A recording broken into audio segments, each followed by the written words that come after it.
Okay, guys, get ready. I think we're going down the rabbit hole with this one today. Strap in. You're going to have to apply yourself a little bit. But first of all, I have a small story with a confession. Long, long ago, when I first started school, I quickly developed a habit of succeeding academically.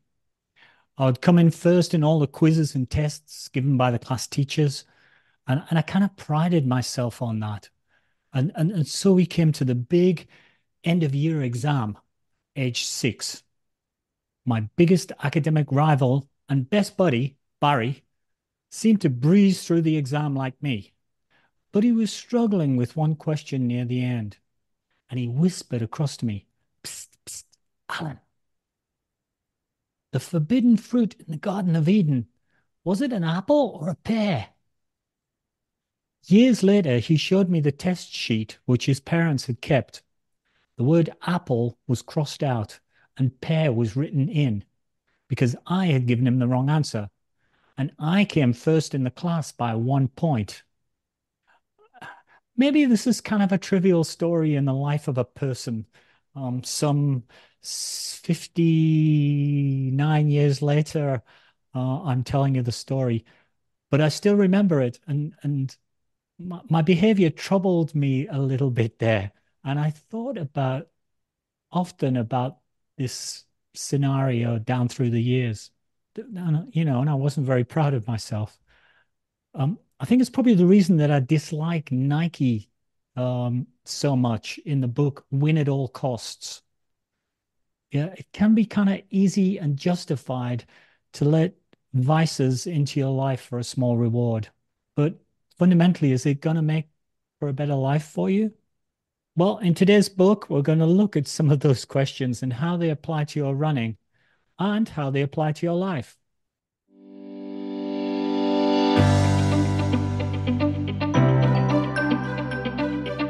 Hi, and welcome to Running Book Reviews Podcast, where we review books written for runners, about runners, and by runners to help you decide if you'd like to read the book for yourself. We also hope that listening to us chat about running can help keep you motivated about your own running and maybe inspire you to try something new or apply something new to your running. My name's Alan, and with my co-host Liz, we're going to talk today with author Sabrina Little about her book, The Examined Run. The Examined Run discusses the ethics of sport, specifically the sport of running, through the lens of virtue ethics. As with any discussion of ethics, this one has many angles and nuances and could have easily been a trilogy of books. The book is divided into 9 chapters. It starts with an introduction to the sport of running and virtue ethics and ends with a discussion about the belief that humans are limitless. And actually, you'd be surprised by what comes out of that last chapter. A little bit about Sabrina. Sabrina Little is a philosopher and elite runner, making her well placed to write an entire book about ethics in running. She has participated in the sport of running since adolescence and has made at least 5 US national teams. She's also a coach for younger runners and incorporates ethics into both her coaching and running. So, welcome to the podcast, Sabrina. Thanks so much for having me. So, I guess the first question that we usually ask is, especially for this book, because it looks like it was a huge undertaking. What made you decide to write this book? Yeah, it's funny. It was a huge undertaking. It also came somewhat easy and insofar as like I've been thinking about these ideas for so long and trying to use the tools of my discipline to engage what exactly I was doing in my sneakers on a regular basis. So yes, it was really hard. Yes, there was a lot going on there. And also it just felt like something that I've wanted to write for a really long time and was just grateful to have the opportunity to finally put down on paper.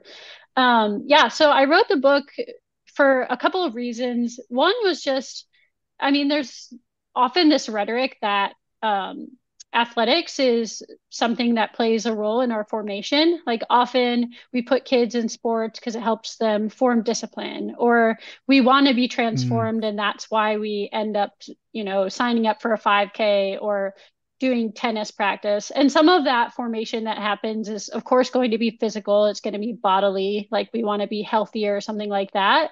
But a lot of it is also changes to our mindset or changes to our character. And we often say these things. So I wanted to have the opportunity to really think through the process of how that might occur.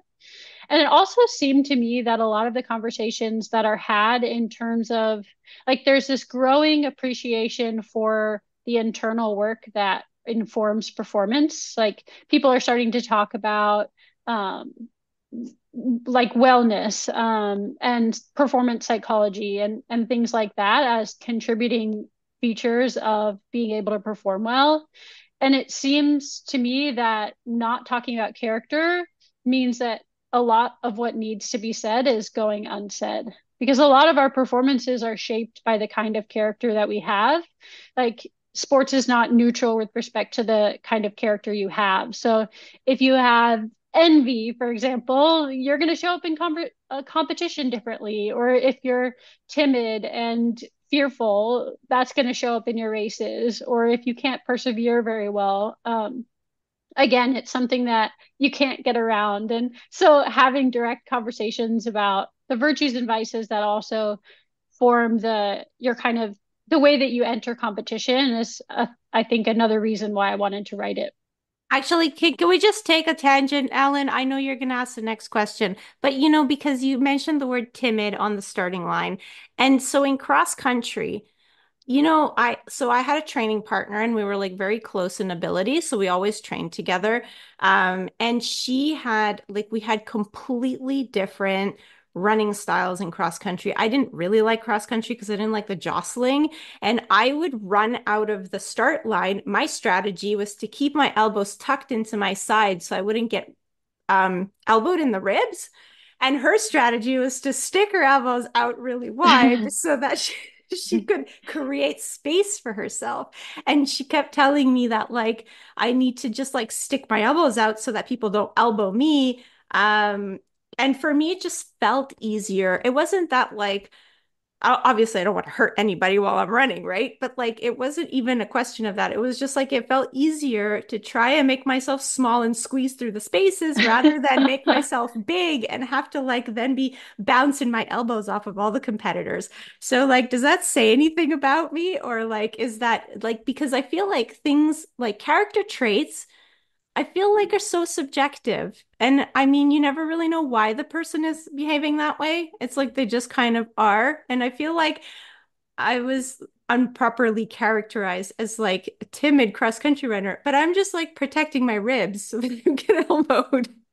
Yeah, that's such a good question. Yeah, so I mean, character itself is objective. Like, I mean, honesty is going to be a good making feature of a person. Like, there's not like wiggle room there. Like, there's a way to be excellent in your honesty in a situation and a way not to. But I will say it is very situational, and so how it shows up in different places and yeah, I think like I know exactly what you're talking about with the cross country starting line because it really is mayhem and how you respond to Hmm. that mayhem. Like I'm sure that there are character things coming out of there, but I'm sure it's also like dispositional. And maybe if you're shorter and like where the elbows are going to hit versus like if you're Yeah, taller. Also like the elbows out thing is very much like a soccer and basketball thing too. So I don't know if that was informing like that kind of mode instead of the tucked in mode, maybe. but yeah, just kind of survive in those situations. Okay, it's just survival of the fittest. Okay, Alan, you can go ahead with your question. I I'll think finish we might interrupting. get a lot of this as we go through through this. Yeah. Probably before we get too far in, just in terms of orientating our listeners, who maybe haven't read the book, before we get into discussions about sort of virtues and how they can support our running, etc. Maybe you could give us a quick definition of, what are we talking about in terms of virtues, and I guess what are we talking about in terms of ethics? Yeah. Great question. So virtue just means excellence. Arete is the word, it means excellence. So, I mean, the word virtue strikes people differently. Like some people, when I say I'm interested in virtues, they think that I'm interested in being like this floating angel person, disconnected from realities and not interested in competition.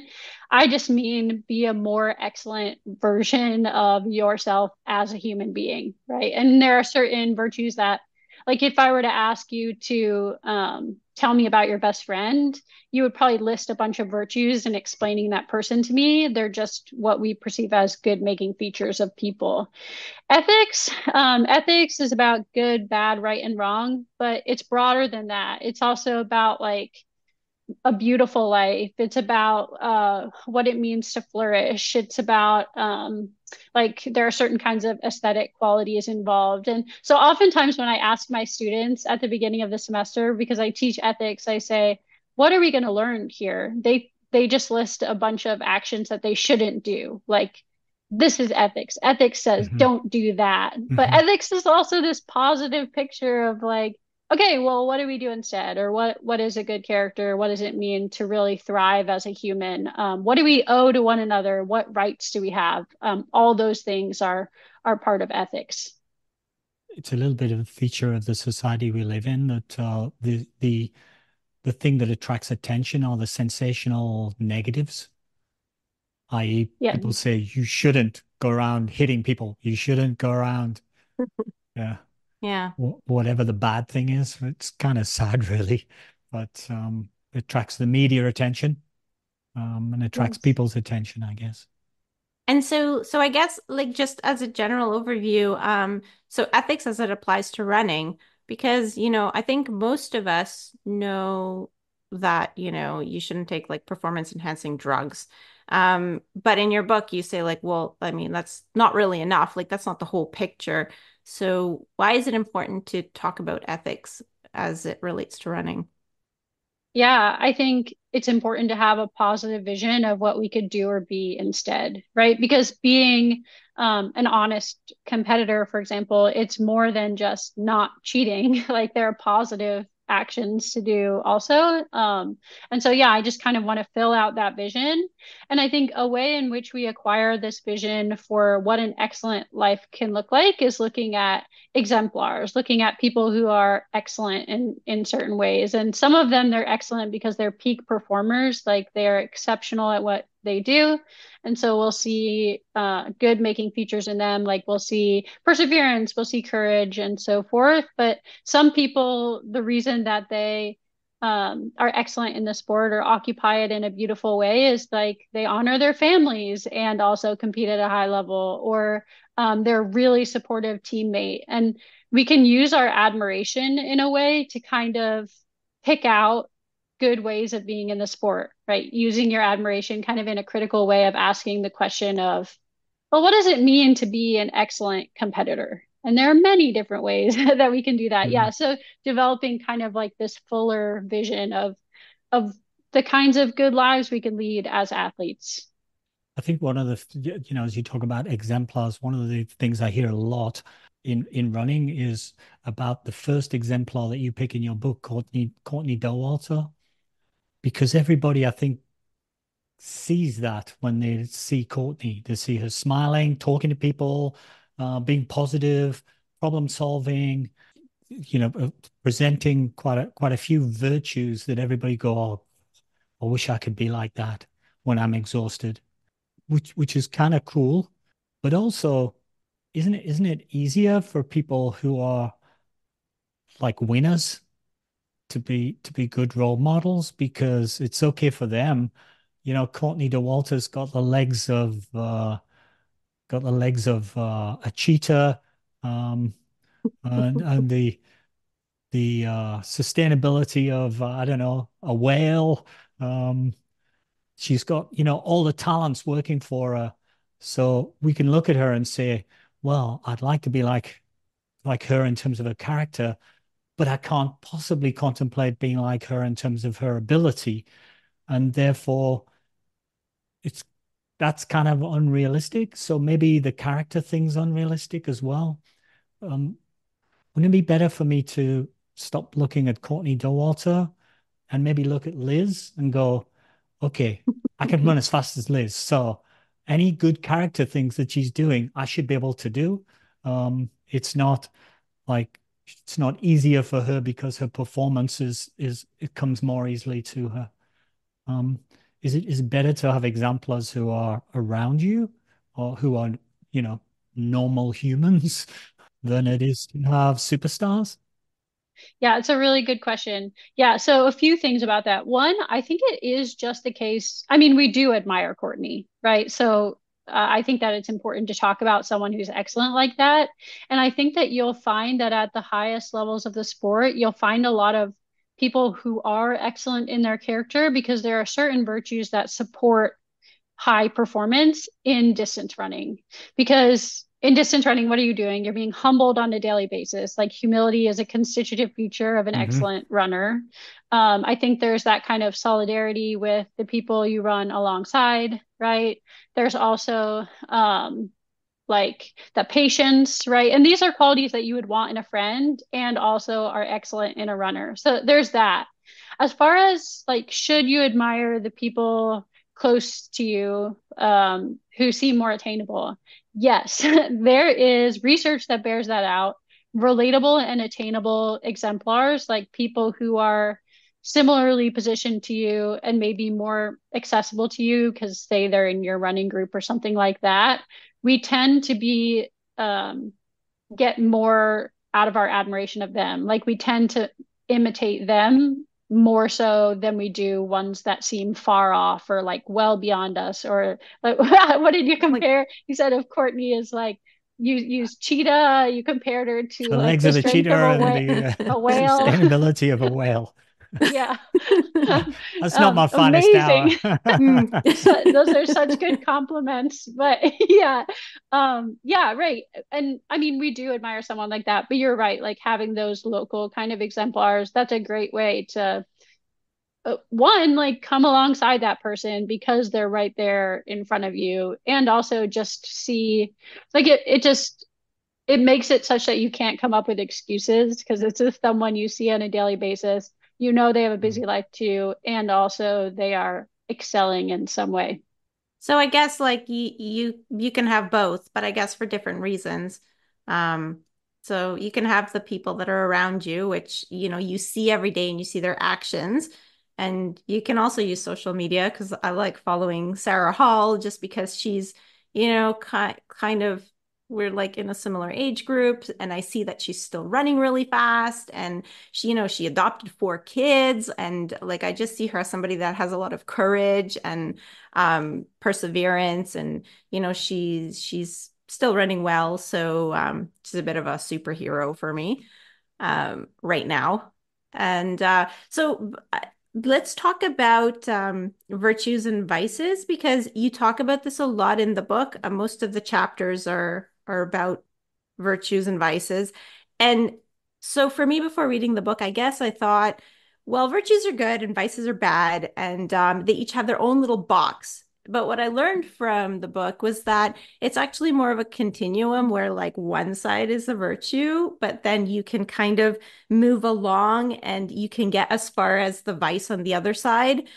I don't know, like what vices do you think are the most common in runners? No, sorry, what virtues are the most common in runners that can easily become vices?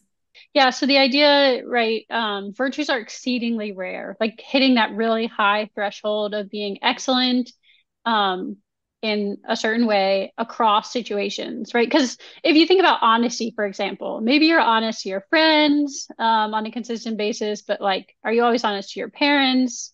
Are you honest while Mm. you pay your taxes? If you're in school, are you honest every time you take a quiz? Like honesty is relevant in so many situations, and being excellent in every respect of honesty is really hard. And also for the, if you add like doing it for the right reasons, right? Being honest for good reasons or something like that. It's hard to be virtuous. And so most of us are somewhere along the line, like somewhere between being excellent in that way or having more of like a mixed trait of honesty versus having the vice of dishonesty, somewhere kind of along that spectrum with room to improve. As far as distance running, one virtue I think that's relevant to your question would be perseverance, right? Because perseverance is kind of remaining committed in some good. So you're committed to some good end. But there's a vice called intransigence, which is holding on too long or being bullheaded. Another word for it is pertinacity.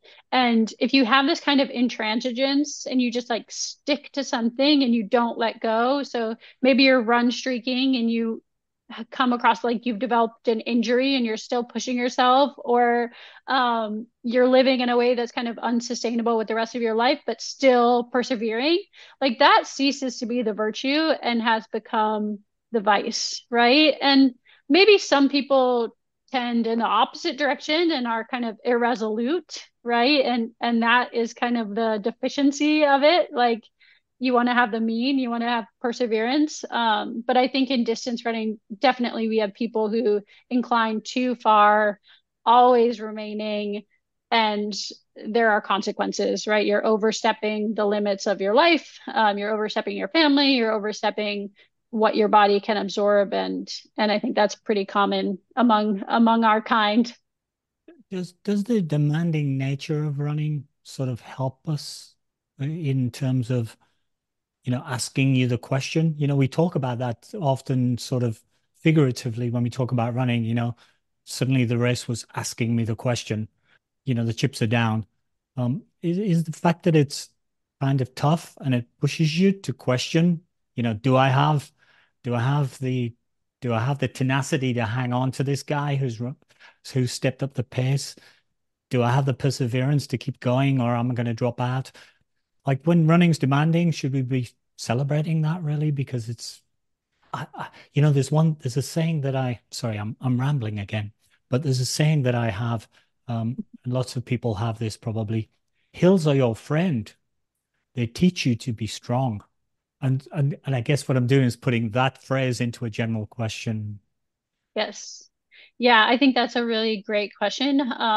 Yes. So part of the value of athletic training, distance running in particular, and hills even more particularly, is they're difficult, right? And we're bodily, we change through strain, right? And so one of the really important parts of distance running is that it shows us how difficult virtues are, right? So say you're sitting in a chair and someone tells you about perseverance, right? And they say perseverance is just continuing to do what you're already doing, right? It's just staying in Hmm, place.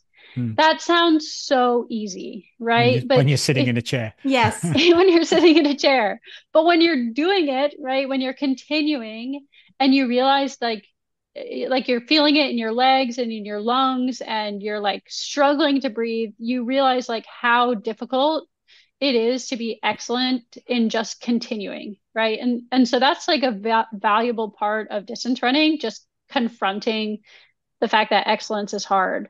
That said, yes, that kind of edifying strain is good for our character. There's also such thing as like too much strain, right? Or too Mhm. much suffering.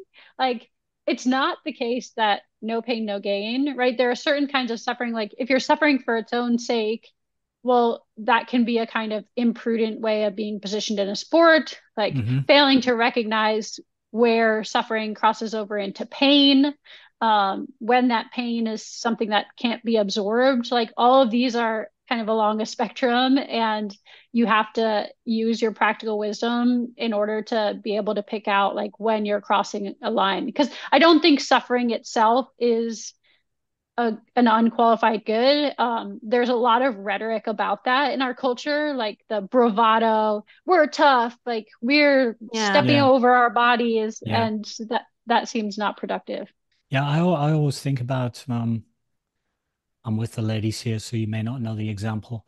I always think about Monty Python and I think it's the Holy Grail, Monty Python and the Holy Grail, where he has to pass the river, and the Black Knight is saying, "You shall not pass.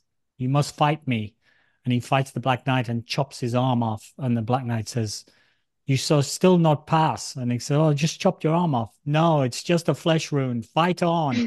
And he ends up chopping both his arms off. I mean, it's a comedy. It's not a, it's comedic in the way that it's done, but um, the Black Knight has no idea of when to draw the line, basically.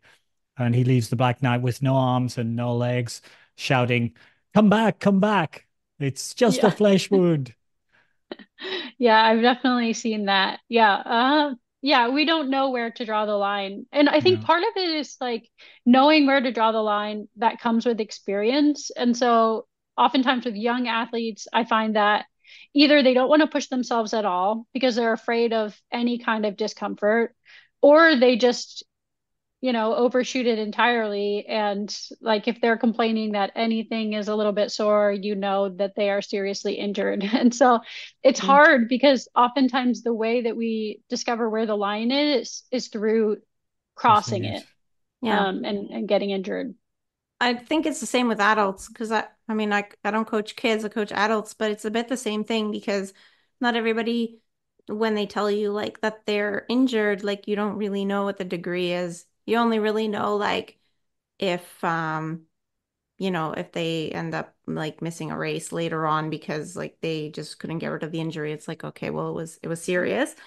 Um, so, you mentioned a little bit in the book about when you persevere so much that you just kind of it let everything else in your life go. So, how do you know that you have a good amount of perseverance, but like it's not to the extent that it's, ruining the rest of your life? Like, is there any I don't know, is there any questionnaire or like something that we can do? Because so, I was single a lot in my 20s. And so I would meet guys and they would think that it's so great that I'm in shape and like I have some goals and I'm doing this running thing that they knew nothing about.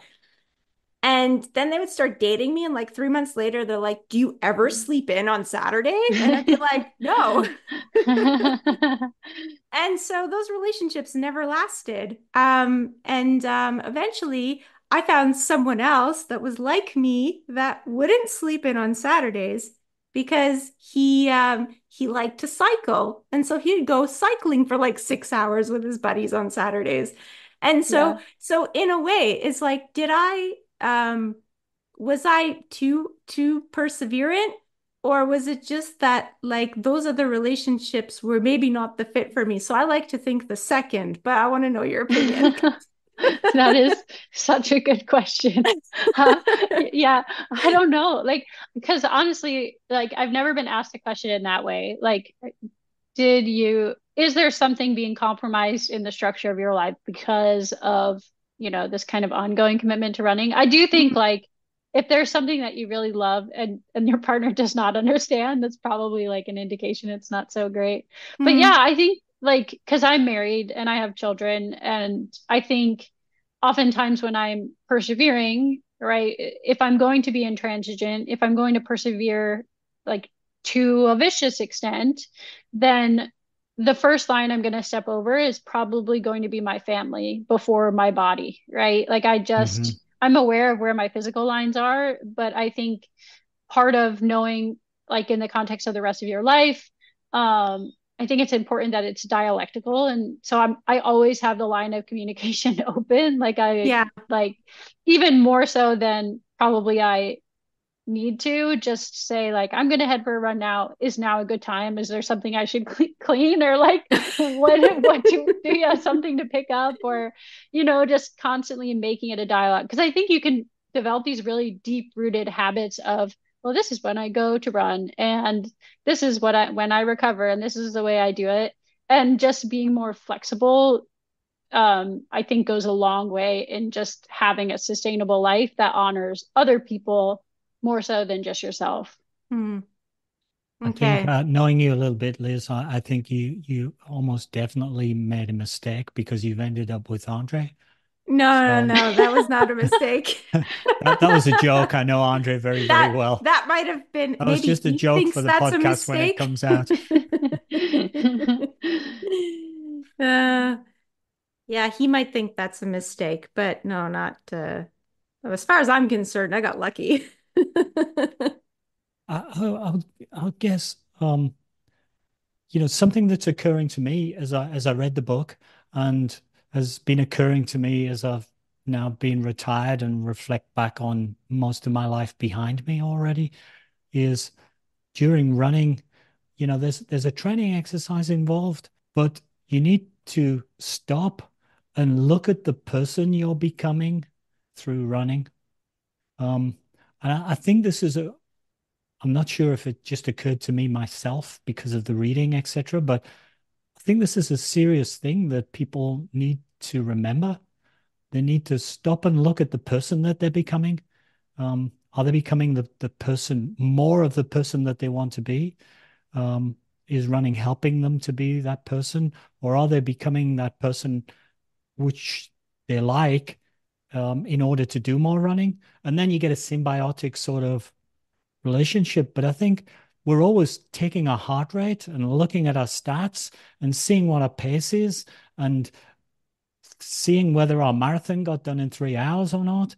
And I think increasingly as I get an old, wise runner, I think they're secondary to look at the person that you're becoming through all of these, the discipline that you're applying, the perseverance that you're applying, the joy that you get from running, maybe. And, is that package the thing that you can admire about yourself and that you think is a good thing? And is it developing or is it getting smaller?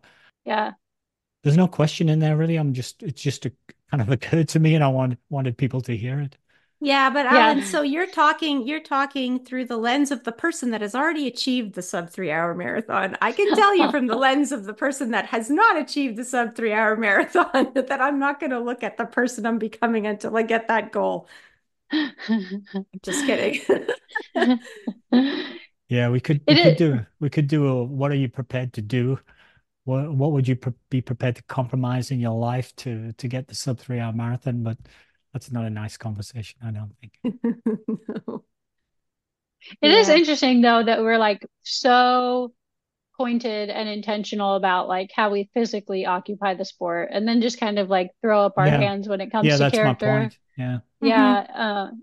yeah, and I think yeah, I mean I recently wrote like a little Iron Far post on like biohacking, like Hmm. all these optimization tools and structuring your life around that kind of thing, which we often do in the sport. But I think like oftentimes, like a beautiful life and an optimized life are not the same thing. And, like maybe it's kind of shifts your priorities away from caring about community or being present and things like that. I think those are important questions to ask, especially if, year in and year out when you're occupying the sport in the same way, like looking back and asking big questions of yourself. Yeah, even looking back at when you were 6 and you kind of cheated to win the exam, um, it can be useful. Because we're talking about getting older.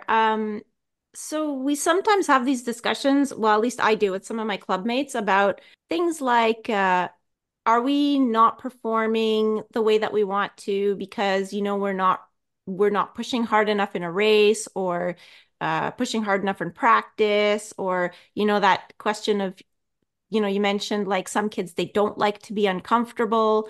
I think also like a little bit that can change as you get older. I think sometimes like maybe you start off being the no pain, no gain, and then later on you get to the other extreme where you're sort of you're starting to ask yourself if you've become soft. And but the thing is, it seems to be a popular thing to think that you can't change those things. And I feel like, especially for runners that, took up the sport maybe later or like are older, they think you can't teach an old dog new tricks, but you actually say that you can teach an old dog new tricks. So maybe you can convince all of those runners that don't think that they can get any better at their racing thought process.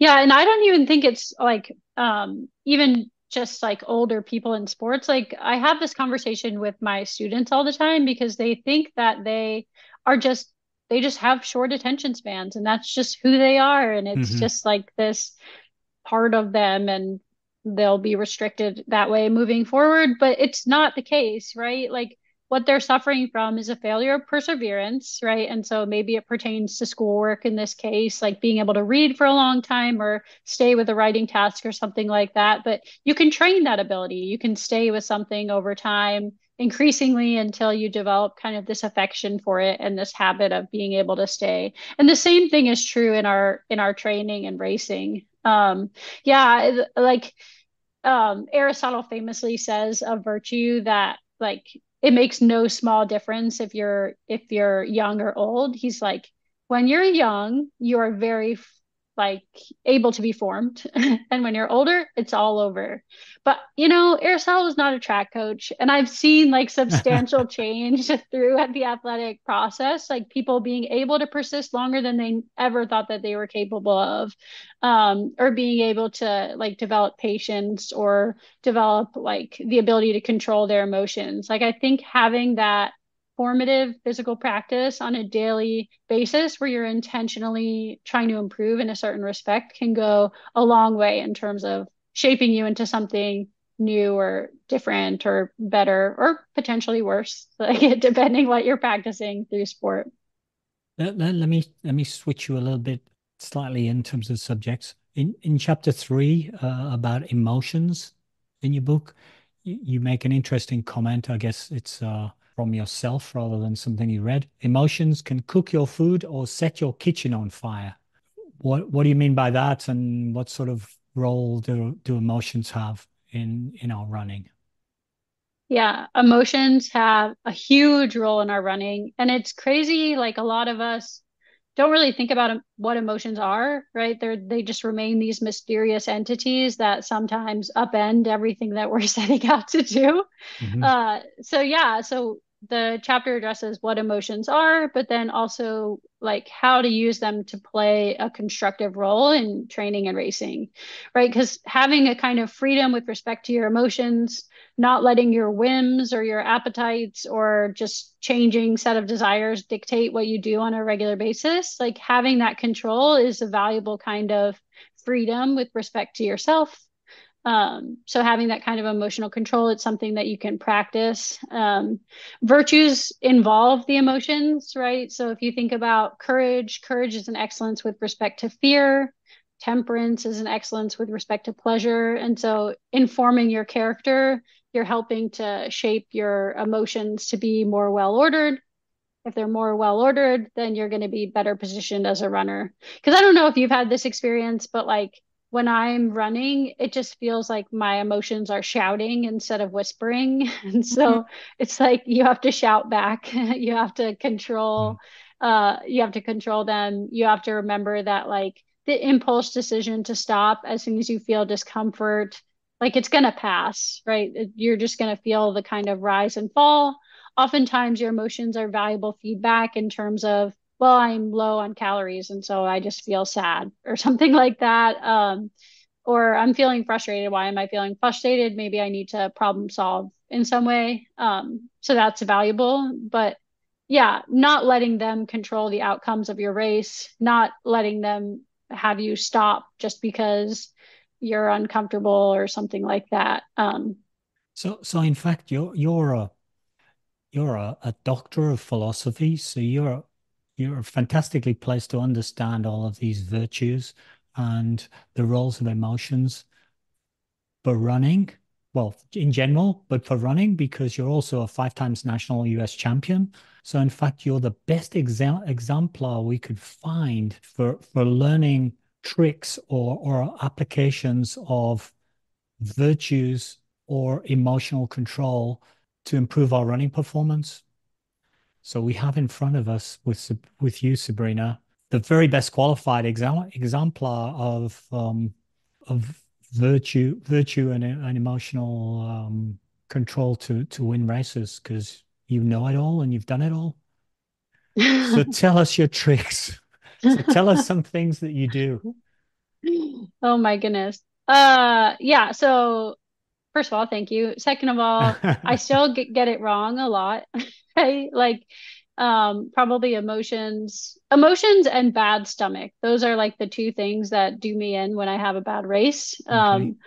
But yeah, I would say like two things. One, just because you feel something, like you feel sad or you feel lonely or something like that, like interrogate that emotion.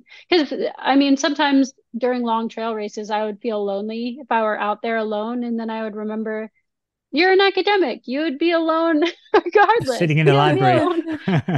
Yeah. That's not a reason to stop. And so just kind of yeah, critically examining what you're feeling and not letting it just change your commitment to completion. I mean, some emotions, like emotions tell you a lot about how your body's doing. They tell you about how you're feeling.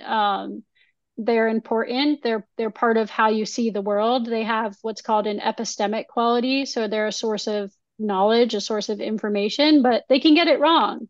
So yeah, if I feel sad or something like that, or if I feel like I need to stop, sometimes I'll just wait a couple minutes and then reassess. Usually like get something into your stomach. Just consistently be eating. Your emotions are a lot better if you do that. So basically, yeah, Sabrina said it here first, where you can just eat your emotions, if you're running, that is. Yes. Yeah. All Um, emotions can be fixed with a donut. That's Yeah. what we heard. what if it doesn't work? Do we just keep trying? But like training your emotions. Yeah, like Yeah. So the first time it doesn't work, you just keep trying, and then eventually it yeah. sinks in. Yeah, I mean, so a lot of so if you wait until race day and then try to manage your emotions well, it's not gonna work. And so there's like preparation, there's a kind of training, right? So managing your fear, right? You do that during workouts. You have that kind of practice and responding well to risk. And you do that in practice, and then once you get into the race, you're better able to do that. Or like really becoming clear about why you want to do the race in the first place so that your commitment is something that is not in question when you get to a moment in which you want to quit. It's kind of like with anything that you're committed to, like I want to finish this paper, right? Like, and so I have to manage my emotions in the process. I have to not be turned aside, or I want to remain in this relationship. And so if I feel like a lot of anger or something, well, I'm going to need to manage that emotion such that I can respond well. So running gives you a lot of practice in how to down regulate heightened emotions. Like if you feel anxious, if you're distressed, just like finding peace in them and proceeding forward. What about vices? Because I got into a bit of an ambiguity while I was reading your book because I was going, okay, so there are these performance enhancing virtues. Virtues are good. Whether the virtue works for me in the race, more of it in my life is a good thing. But in fact, and you touched on envy earlier, envy in a race, if you're jealous of somebody's performance or you it may enable you to raise your effort because you're envious of your competitor or whatever. So that there are, and you mention it in your book, there are in fact some vices that may allow you to get a performance enhancement, not necessarily a life enhancement. What do we do with that? Yeah, it's a great question. And I think, yeah, right. If you look at the highest levels of any sport, I mean, if thinking of like the highest Yeah, grossing sports in the where all country, the like money is basically.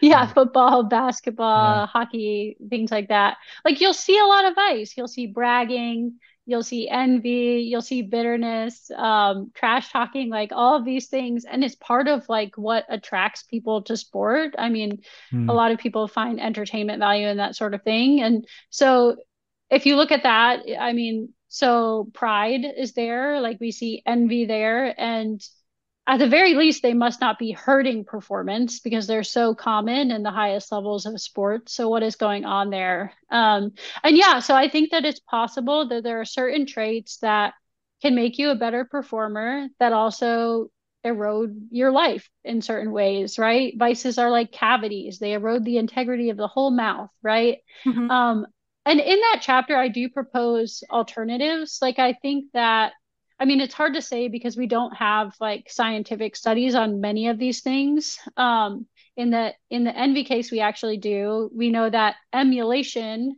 outperforms envy, and so that's a good trade-off. It helps you to level up, right? If you feel this kind of emulation is an emotion that looks at someone excellent and feels like sad that you lack that thing, but you also appreciate that that thing is excellent and want to be excellent yourself. So in the envy case, get rid of it, get some emulation instead. In the case of like selfishness, right? If you look at the highest levels of sport, there's a lot of selfishness going on there. And so in that case, like I think that we're seeing a turning tide in at least professional running groups in the United States. A lot of them are joining teams instead of training alone, and it really does seem that they will each other's good and have this kind of solidarity Hmm. and investment in one another, and it seems to be enhancing their performances too. So I think like yes, there are these vices that can make you perform at a higher level, and if that's the end of the story, still, I think there's reason that you ought not act in terms of those vices and be practicing them on a regular basis. However, I think that in many cases, there are virtues that you could develop instead that could enhance your performance in a commensurate way. In the book, you talk about the idea of us not wanting to, well, I think it's especially women, we don't want to be identified as competitive. Um, and you actually say that that there's actually nothing wrong with being competitive. Competitiveness is just, I think you said, uh, comparing ourselves to another person in terms of like some objective measure. But why is it that it's so inappropriate for women to be competitive or be seen as competitive or to see themselves as competitive? Like, why do women don't want to be seen that way? Yeah, that's really interesting. I hadn't thought of it as like a distinctly like female thing, although I I guess mean, now that I reflect on it, no, I but a lot of it's oftentimes in women. Like yeah, every time you ask a woman something, they're always like, "Oh no, but I'm not competitive." And that it's in yeah, all spheres of life. It's like in the office, it's in running. It's always it seems to be like a like a negative trait. But I mean, you say it's like I mean, it's not really a trait at all. right. Yeah, so competitive, it just to compete is a neutral term. It just means to strive together. Yeah. And so competition doesn't have to be envious, right? None of us have to be in that way. And I think what you're pointing out, yeah, that kind of, there's a vice, it's called pusillanimity, which means you're so meek that you don't aspire to anything. And we often confuse that as being humility. Like we just think, oh, if you don't, you're just like so mousy about your goals. People ask, like, what do you want to do? And you'll just kind of say, oh, I just want to do my best or something like that, as though striving is inherently wrong. And it's not. Like striving, you're trying to be more excellent. Virtues are excellences. That's like a pretty great thing to be involved in. So I don't know. Culturally, we're very weird about this. And you brought in the gender component. So I was just remembering a couple weeks ago, I went through a study with my students. There was for whatever reason, in women, we see competence and likability as like if someone is really high in competence, then they're low in likability. Like we like them less versus Hmm. we see them as really likable if they're low in competency. And that is like only in the way that we view Mm. women. So I'm sure there's something culturally going on there in terms of, oh yeah, well, women are trying to be likable because they know that if they are acting excellent or something, maybe they'll be misperceived. Yeah, that's such a good question. But yeah, I don't know why we tend to explain away wanting to do well in things. I think it's great to strive. I think it's great to strive together. Doing that kind of like competing is a way of really getting the best out of ourselves, and we do know that like that bears out in a lot of studies. We can perform at a much higher level with other people there. So we need each other to get the best out of ourselves. Yeah, so we need to solve the envy problem in sports.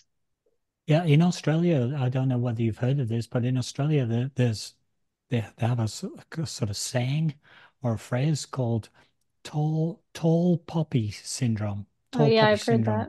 which is, if you're too good, everybody wants to chop you down. And it applies in all walks of life. So if you're, an excellent lawyer or something, everybody's, oh no, he's not that good. Nah, he was mean to that guy. That's why he got the contract.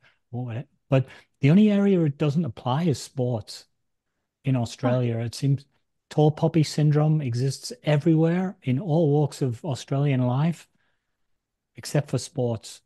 In sports, you win and you do all the things that you have to, not bad things, but you commit entirely to succeed and you win. And usually you win against some other nation as well, which they enjoy beating other nations. But they have the, I think the per capita number of world champions in all different sorts of sports. They have the highest per capita because they seem to have this, well, you can't be excellent unless you're in sports, and then you must be excellent. I, Yeah, it's interesting. I don't know where that comes from. It's very strange.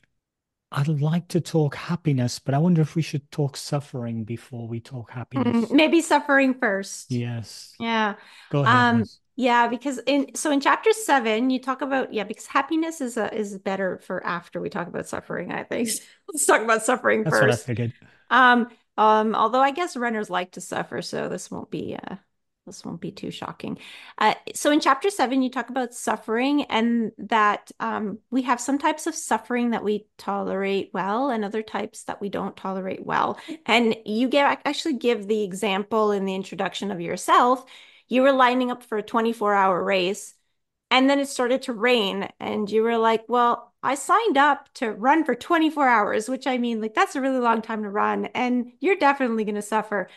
But then the rain completely made you question why you even signed up for this race. It wasn't the 24 hours of running or anything else that was going to potentially happen or go wrong during a 24-hour race. It was the drizzle that you saw that morning. So, is there, I guess, first of all, maybe you could talk about like do we just have certain types of suffering that we can handle more than others? And is there some way that we can learn to tolerate the types of suffering that maybe we don't like, but that maybe we need for race performance? Yeah, it's such a good question. Yeah, I think that I was reflecting on that. Yeah, that situation of when it was raining, and clearly the race would have non-trivial forms of suffering, but I had chosen them, right? And so I think Hmm. part of it is like having agency with respect to, like, I've chose this hard thing for myself, and this is Yeah. some accidental hard thing that is just happening to me. So yeah, I think having a hand in it is part of it. We don't like when it befalls us, but when we are driving the boat. But then yeah, so how do you deal with that? I have a friend who is a really high level American marathoner and ultra runner, and what she is inclined to say when these things happen, these kinds of unexpected forms of suffering, she always yells plot twist. And it's like her way of saying like I'm part of the story. I'm still the protagonist. But I've come across like this hurdle, and it makes her feel like she still is the one in the driving position, and it Okay. signals to her that she's in control, and that's the best way that I've heard of with dealing with it. I think also just kind of imagining, like thinking through all the adverse circumstances that could happen, and then imagining like, well, what do I do about that? Like, oh, I packed a raincoat, I'm prepared for this, like I know that this could happen, I have this extra pair of shoes. So putting yourself in a situation where you mitigate the harms of those circumstances, having a little bit of levity about yourself. Like if you take yourself too seriously, then in situations where something happens to you, you're gonna, think the worst. But yeah, like make Mm. sure that you still feel like you're the one who's like in the driver's seat through the hard thing. So That, basically you kind of pretend like you chose this situation. Yeah. I mean, what I did in the Boston Marathon in 2018 um, Oh, was I was Oh running my thinking, gosh. this is going to make a great story in 2 years' time. And sure enough, it did. it might It was take 2 years terrible at the until you can time, laugh. but yeah. That's intense. So Yeah. we return to happiness, do we? Yeah, you can talk about happiness now. Because I let's think let's talk some yeah. happiness. Everybody wants more happiness in their life, but I think often we have difficulty pinning it down. And you point out in your book that achievement, so people think, oh, in running, if I get my 3 hour marathon, I'll be happy. But there's life after the 3 hour marathon. So achievement, it's quite a nice phrase you use. Let me just find it here. Achievement is like a trick escalator that never reaches its destination. And you've won a number of, serious national championships. So you know what this is about in terms of achievement. So you suggest that achievement is sort of a bit of a false happiness, like a disguise, a happiness in disguise, or happiness not something you think is happiness, but it's not really. So what is happiness in running, and how do we go about getting more of it? Yeah, it's a really great question. And I think, right, so I give two proposals, two like common assumptions about what is going to make you happy. Like one is just this sort of subjective lift that if I have more smiley faces than frown faces, well, that's a good life, right? But we know as runners, like oftentimes the most meaningful and significant moments in our lives involve a lot of frowns, right? So like marathons are a frown parade. Like you'll see so many unhappy people, but then after the fact, they'll say this was really an important part of my life. Or as you said, sometimes people say like I'm gonna hit this big goal, and then that will be like my happiness. And we're in an Olympic year, and in the wake of this Olympic year, there's going to be the phenomenon of the post Olympic blues. All these people who worked hard toward this Mhm. one day.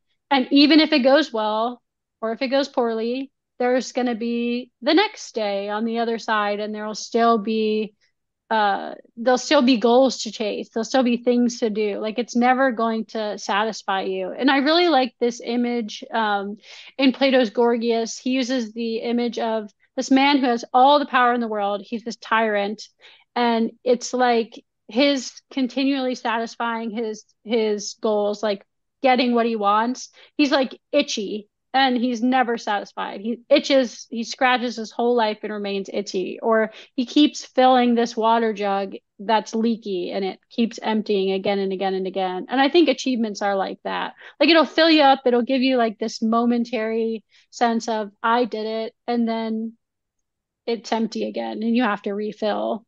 Um, and it's not as though meeting these significant goals, like investing yourself and doing these big things, it's not that that is altogether irrelevant to a good life. It's certainly part of a good life, like living in terms of maximizing your competencies or realizing that you have these talents and investing in them and seeing them through to fruition. But it's not something that is suited to our nature that's going to fill us. And so, what is the positive proposal that I provide? I use this word eudaimonia. Eudaimonia, it just means good spirit, a kind of flourishing. It's the ancient proposal for a happy life. And what does it consist of? It consists of, well, it says it's like an activity of the soul in accordance with virtue. So, what is it? It's this process of becoming excellent. It's this process of using your rational faculties and having like governing your emotions well, and it's a process of like flourishing life. And so it doesn't have that final end point of you did the thing and now the next day happens and you have no orientation. It's like a kind of directedness of a life toward flourishing with respect to whatever your features are. So happiness is a process or a voyage, not a destination, although it may have several destinations in the voyage. Right. Yeah. Do you hear that, Liz? Yeah. Yeah. Well, My you know goodness. what? So I guess the reason that I'm still trying to get this sub 3 hour goal like more than 10 years after it's been planted into my brain is just because like I worked in a hospital, and so when you work in a hospital, you see people that are either sick, some of them are, they're sick with something serious that they might die from. And mostly when people regret something, it's something that they didn't do. They rarely regret something that they did do. Like I've never heard somebody say like, I regret, I don't know, I regret Going on that climbing. trip to Greece. Yeah, Yeah. exactly. Yeah, Yeah. nobody says that, but they will regret not going because I don't know, for whatever reason. So I guess in a way, like by continually pursuing this goal, part of it is because like the time is now for me to try. And later, I don't want to say, oh, well, I shouldn't have given up on that. I want to just say, like, well, I didn't give up. So whether I get it or I don't get it, at least I tried, which I think hopefully means that I won't regret not trying because I think that's probably worse. Yeah, I love it. Yeah, I mean it's an activity. It's not like sitting and waiting. Like you're investing your faculties. You're refining your body and your craft. And I think that yeah, that's really great and meaningful. and then we can go on to something else, but I had a teacher once and he said something like that time is going to pass anyway. So you might as well be doing every small little thing for sure. Oh, you know what? It was my economics teacher. That's who said it. Said the best time to have invested your money was, I don't know, like 10 10 years years ago. ago, but the second best time is now. And he said, even if you have a low income and you can only invest $20 a month in your retirement. He said it's worth it because one day it'll be 20 years later, and even that $20 a month is something that will be a big gain later, even though it looks insignificant now. And so he says, like, the time will pass anyway, so you might as well do something with it, do whatever you can with it, because you don't really know how it's gonna, accumulate later and benefit you. Yeah, Anyway, I like yeah. that. Yes. All this trying and not succeeding at 3 hour marathon is bringing you a lot of joy because you love it. And it's Well, developing I don't love you. not It's succeeding, you know, but we love the training, and it's helping us to develop our virtues, which are helping the rest of our lives. And it's not such a big deal for me because I don't have very much life left, but you have loads of life left. you have plenty of life left because you need to keep doing these training plans with me, Helen. Yeah, that might reduce the amount of life I've got left if I No, keep. no, it's just going to improve. Um, Okay, moving on. so moving on, you talk about because you just mentioned the Olympics and you talked about a really great runner that everybody kind of looks up to, or maybe not looks up to, but will agree that they're the greatest marathoner of all time, and it's Eliud Kipchoge, and he has the phrase, "No human is limited." And you actually dive really deep into that phrase, and that it's actually not a bad thing to have some limits. So can you explain that? Why don't you like this idea of humans being unlimited? Yeah, so why does he say that? He says that because we probably can do a lot more than we think we can, and we put up like, construct limits that are, we're not getting the most out of ourselves, Yeah. right? Does he mean we're actually limitless, like can do whatever we want? Like, no, right? Because we're never going to run like a 0 hour marathon, right? Like there are Right. obviously limits. Yeah. And but I just think that there are consequences of a kind of rhetoric like that because oftentimes when we think about our limits, the constraints that we have in our lives, one framing it that way, it's like, well, these limits are not good things, right? Like my bodily constraints, I want to override them if I can, right? And I think that we should look happily on some of our limits. And the other thing is, not all of our limits are bodily. Like a lot of the limits in our lives, Wendell Berry talks about cultural limits. So we have the people in our lives. We also have moral limits, like certain lines we won't overstep because we're morally constituted. So I just don't want to be in a position of, yeah, I get the most out of myself, completely, maximally tapped out.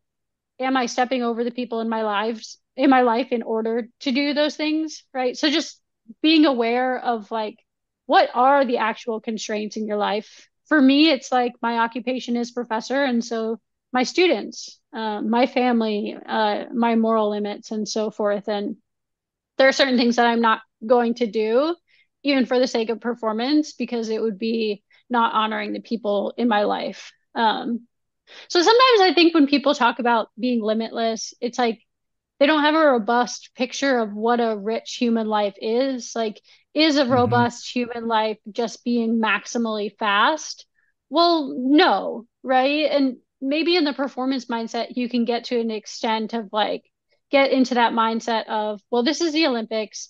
I want to get everything I can out of myself. I don't want to leave any questions that I didn't like eke out every little like bit of the tube of toothpaste of my body like into this performance. But for the rest of us, we're not professional athletes. We're just people who are citizens in communities and have families and people who depend on us and so forth. And so then I worry about those people acting limitless.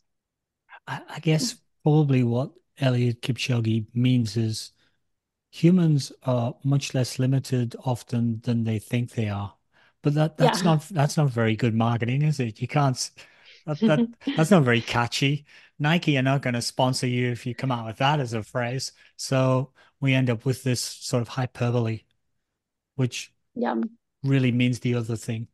I think the same is in, in general, like in our everyday life as well. I think that, a lot of people sort of think that there should be less limits on the things we do sometimes. Like, for example, you're a driver and you're driving, and I mean, here we have a lot of people. It's very common that we get people like running stop signs, because they figure like, well, I mean, there's no cars in the other direction, so I can go.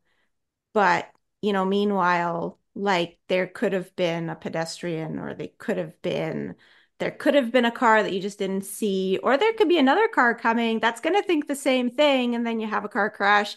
So I feel like that whole idea of like limits being negative is it's just everywhere. Like everybody thinks like limits are a negative thing, but they're actually, yeah, and you say it pretty well in your book that they're actually not they just allow us to live together peacefully, and so that everybody Some degree of order. has the same, yeah.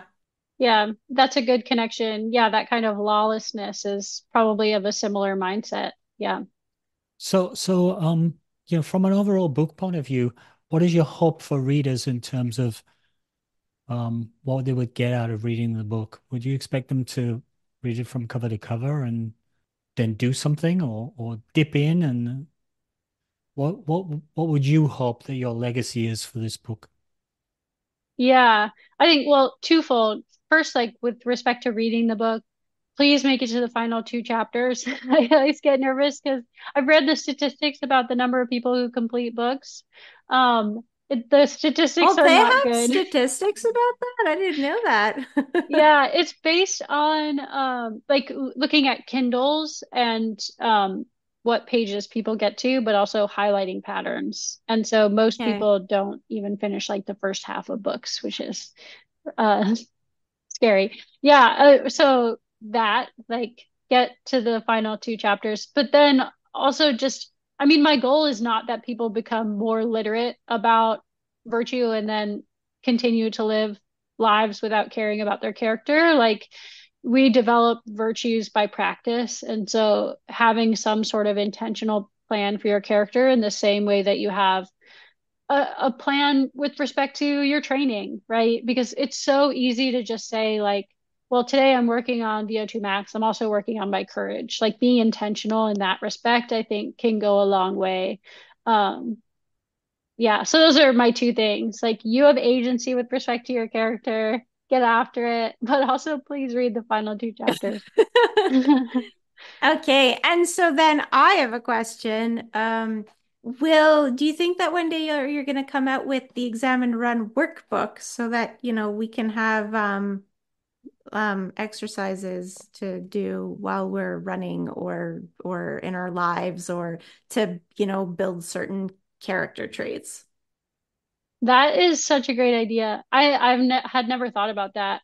I have a monthly column on I Run Far where I pose like shorter general questions in this kind of arena with and they have lead off questions at the end. So something like that. But yeah, I love the idea of like having an actual workbook. I think that would be really fruitful as part of like a yeah, like a training curriculum kind of thing. Take an inventory, see where your essential character development opportunity is, and include it in your training program. Hmm. Yeah. Yeah. Yeah, I think I'd buy that book. me too. Yep. Yeah, because it's like we read this whole book, so we're not part of the stats, Hang but on, Liz, it's your um idea. We could write that book. We're not very well, no, qualified, because but it's your I'm idea. not qualified at all. That's why I give the ideas and the qualified people should write them. Yes. So yeah, because yeah, we read the book and there was so much in there. And I remember a few times thinking like, oh, you know what? I'm gonna do this during my training. And the thing is that I was more taking notes in the context of like we're going to have you on the podcast. So I wasn't taking notes in the context of like what can I incorporate into my training plan. And so now that I've read the whole thing, I'm like a little bit there were so many, and I can't even think of like one thing that I thought that I should be doing during my training if I think about it right now.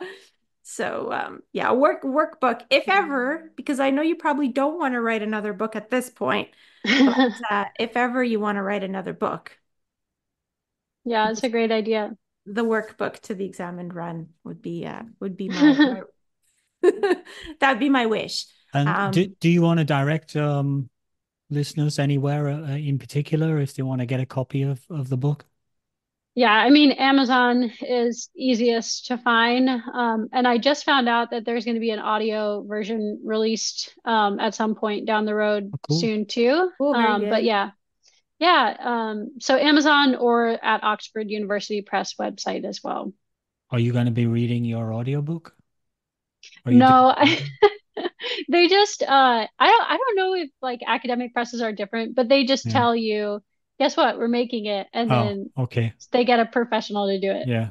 They just they send you a letter and that's it, basically. Yes.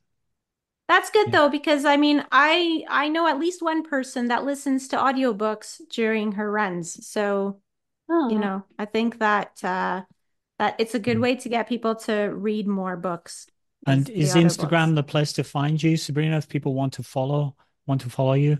That's certainly where I Yes. was stalking you and to see that not only Yes. are you an amazing philosopher and teacher and an amazing runner, but also an amazing family environment you have as well. You seem to Oh, juggle all the thanks. balls quite well. Oh, Yeah, so Instagram, I'm on X and Threads, and my training's on Strava as well. oh, cool. I'm Okay. not I'm not following you on Strava. I'll just feel small and insignificant if I start doing that. And what about the your writing? So you did mention that do you write regularly for I Run Far? Like, can people read more Yes. of your things there? Yeah, so the second Wednesday of every month, my column comes out, and I also write for Psychology Today, so about monthly as well. Okay. How does she do it? I know that's quite the commitment, but I'm writing those two down so we can include them in the show notes. Okay. So should we give our little um summaries and Yeah. Sounds and great. and thanks incredibly for all your time and super informed responses to our questions. Thanks so much for having me. I really appreciate it. Thank you. Thanks. Well, enjoy. The Examined Run by Sabrina Little. Uh, the book has a subtitle, Why Good People Make Better Runners. But I thought maybe also you could kind of do the subtitle the other way around. Why trying to become a better runner would make you into a good person. I think the two things sort of feed off each other. It's sort of a virtuous circle. The book's quite academic in its approach, and there's a lot of references to Aristotle and the great philosophers. But then it sort of, after it does that, it brings it back into the real world of running, which is kind of cool and interesting because it's an angle you don't see very often. You know, your average, it's not your average ordinary book, and it touches on for running, and it touches on things that we don't think about a lot, and we've talked about that while we were doing the podcast. Um, I kind of loved it because it made me think about what sort of constitutes, a good life, good training, good running, and happiness in general. And I think, a little bit of thought about that rather than just bumbling through life, having a beer now and again and going for a run. It's good to think about those sorts of things now and again and be conscious about your actions. I don't know for sure, but I suspect that the photo on the cover might be a photo of Sabrina. And we've just let Sabrina go because so we can't ask her. We I, forgot. but Forgot that I think question. that's Sabrina on the cover. It's a runner with a runner showing very excellent form with her back to us. But it looks like it might be Sabrina. Oh, maybe she'll get back to us on that one. But great book. So I guess I'll echo that. The book is well written and it digs into the nuances of ethics, which I can't even imagine how long it took to, think of all the things that she put into the pages.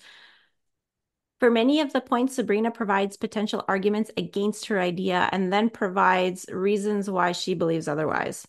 So she's always arguing any sort of argument that you have against what she's about to tell you, she has an argument against you. She's already prepared that and she's argued against it. Hmm. So yeah, it was very very detailed in that way.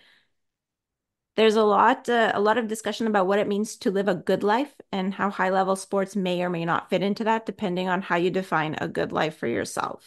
That was kind of eye opening. That was a good section to read.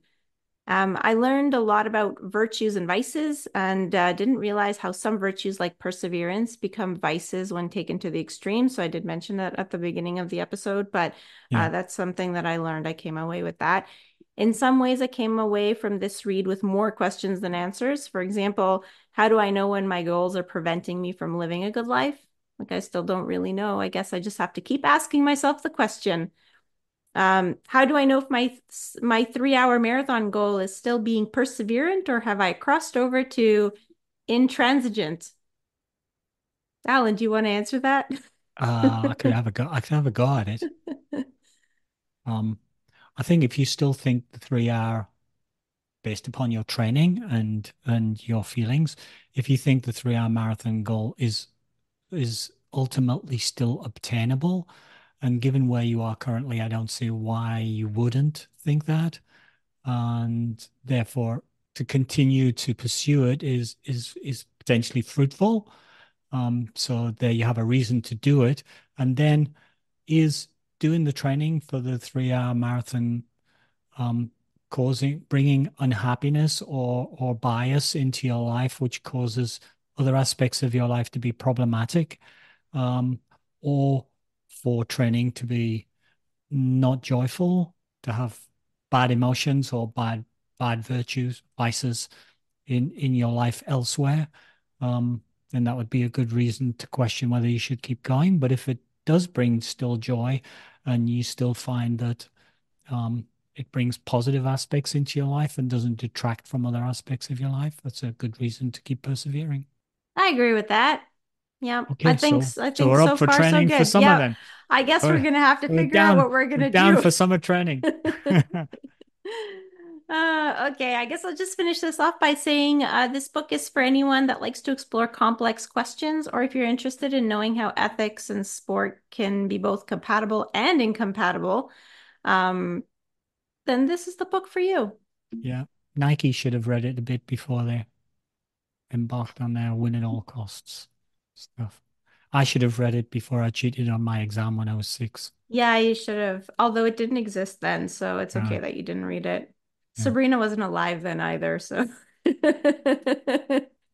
I guess we should kind of comment on the presentation of the book. I mean, it's kind of a standard soft cover, but Mm, I really like the picture. It's got like it looks like it's a trail, but it's urban trail because yeah. it looks like it's a bike path through the woods, basically, Yeah. with the Looks runner. looks like the Petit Train du Nord bike path. Almost. Yeah, it Yeah. almost looks like that. Yeah, The book except it's also not has about gravel. how many literary references? It probably has about 300 or something.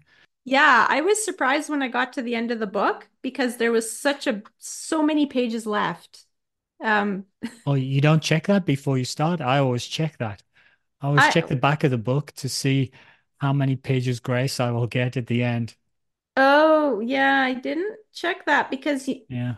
because so what I did, we started reading the book in PDF format before we got the hard copies. Oh, we did, And so I didn't we? started reading in PDF, and so the PDF tells you you're on page like 50 of Yeah. Yeah. 366, you know what I mean? So I thought, okay, well, I've got a long way I'll to scroll go. to the end to see And see then what's happening at the end. yeah, when we got the books, I just kind of switched to the page I was on in the book because I prefer the paper format. And then I got to the end and I knew how many chapters there were supposed to be. And when I got to like the last three chapters, I kind of flipped to the end and I was like I didn't look at the page number, but I was surprised at how much there was in terms of Literary works references. cited and Yeah. yeah, it's the notes Very and cool. yeah, yeah. So it's very well researched. It's not this isn't just Sabrina's thoughts. I mean, they are Sabrina's thoughts, but backed up by science. Let's hope she brings out the workbook one day so we can do some practical exercises. I need Okay. the workbook for sure. Thank you for listening to another episode of Running Book Reviews. Big thanks to the publisher Oxford Press for providing a review copy of the book, and big thanks also to Sabrina for spending time with us today. If you'd like to leave us feedback about how we can improve the podcast or want to suggest a book that you would like for us to review in a future episode, please leave us a comment on social media. We are Running Book Reviews on Facebook and Instagram, and on Twitter, we're reviews_running. Please also follow us on social media to find out about new episodes when they're released, or you can just subscribe to the podcast on your favorite streaming platform. If you've been listening to us for a while and are wondering how you can help us out, there are a few ways. If you're enjoying the podcast, spread the word, tell your training partner, share your favorite episode, and leave a review on Apple Podcasts if that's how you listen to the podcast, or you can also rate us on Spotify out of 5 stars. You can't leave a review, but you can leave 5 stars. Alan's given me a sign that I'm not supposed to talk about less than 5 stars. And we're also on Buy Me a Coffee, where you can buy us a coffee if you like, but you can also just go over there and see what other things we've got posted. And if you follow us on Buy Me a Coffee, then you'll get notified by email if we post something new. That's it for now. Bye. Bye.